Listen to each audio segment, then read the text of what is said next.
Olá a todos, sejam bem-vindos ao podcast Ambiente-se, produzido por alunos da primeira série do ensino médio do Colégio Martinos, em Curitiba, Paraná. No episódio de hoje falaremos sobre o oceano. Eu sou Melissa Milani. Eu sou o Luigi. E eu me chamo Rafael.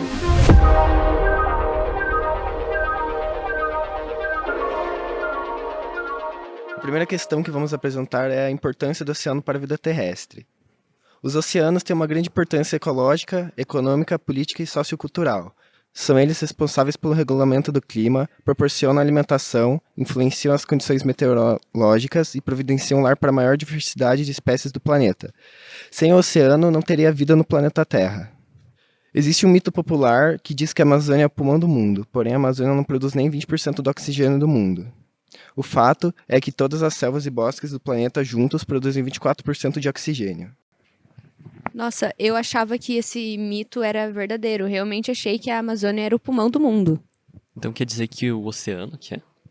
Sim, as algas marinhas são responsáveis pela produção de 54% do oxigênio do mundo, contrariando esse mito que as pessoas acreditam.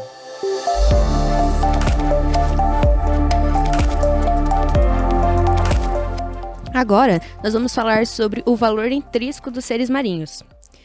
O valor intrínseco é o valor que um organismo tem em si mesmo, independente do valor comercial para os seres humanos. Todos os seres vivos têm um valor intrínseco que deve ser preservado e respeitado, assim como os animais aquáticos, que geralmente são vistos como os recursos para os seres humanos.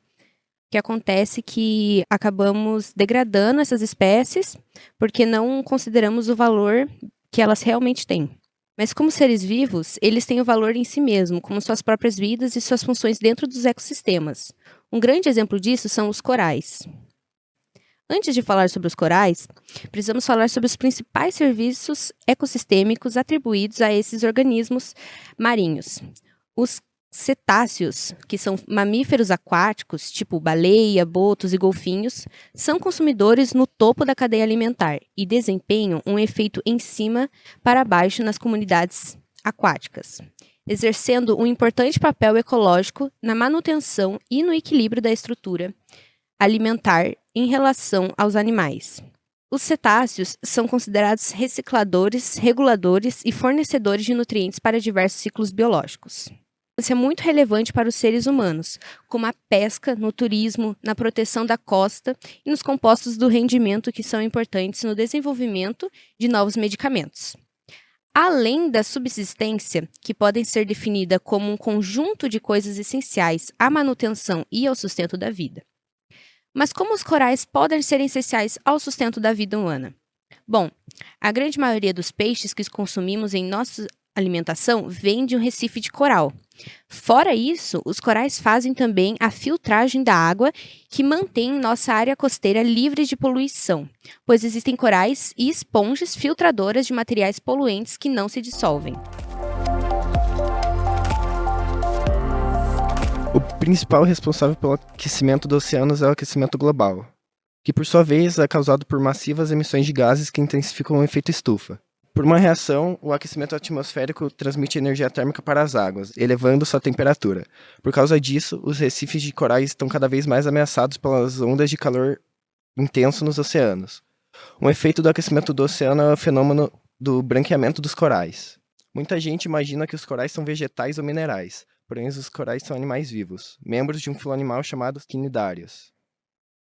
Para evitar a extinção dos corais, precisamos adotar um estilo de vida mais sustentável e reduzir nossas emissões de carbono.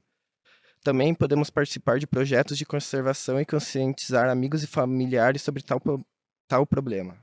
Um outro ponto que prejudica o oceano é o plástico. O plástico é originado em resinas derivadas do petróleo e são pertencentes ao grupo dos polímeros, moléculas muito grandes e com características variadas. Servem basicamente para a conservação de recursos naturais. São usados em materiais hospitalares e em carros com finalidade para torná-los mais seguros. Eles são materiais fáceis de processar, duráveis, eletricamente e termicamente isolantes. Essas propriedades podem ser alteradas com a fabricação de compostos especiais. E se ouve bastante falar que um dos problemas do plástico é o seu longo prazo de decomposição, né? No qual a maioria demora mais de 100 anos para se decompor.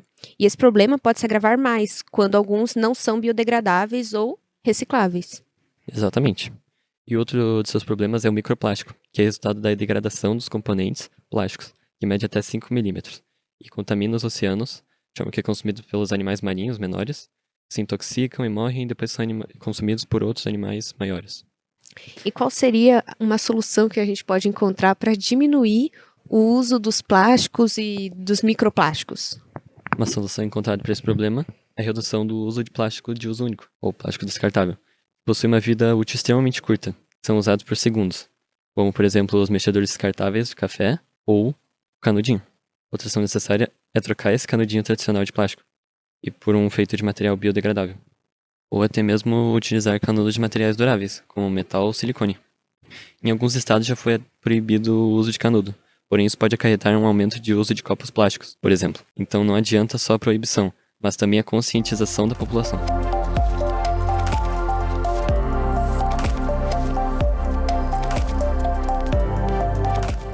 Sobre esse negócio de conscientizar a população do uso excessivo do plástico, vale ressaltar que aqui no nosso colégio, no Martinos, a gente teve o projeto social que era envolvendo o plástico, no qual cada turma recolheu uma quantidade de plástico em um determinado tempo, onde cada turma recolheu durante 3, 4 meses o plástico, e esse plástico ele era destinado a corporativas de reciclagem. Então, as pessoas que buscaram esse plástico aqui no nosso colégio tiveram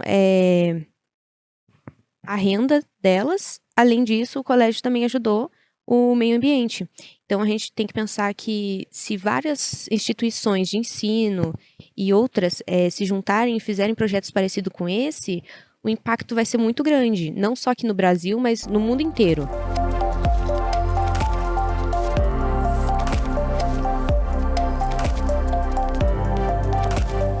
Vale lembrar que novas soluções advindas da tecnologia, como materiais menos agressivos ao meio ambiente, biodegradáveis e que oferecem todas as vantagens que o plástico oferece, também.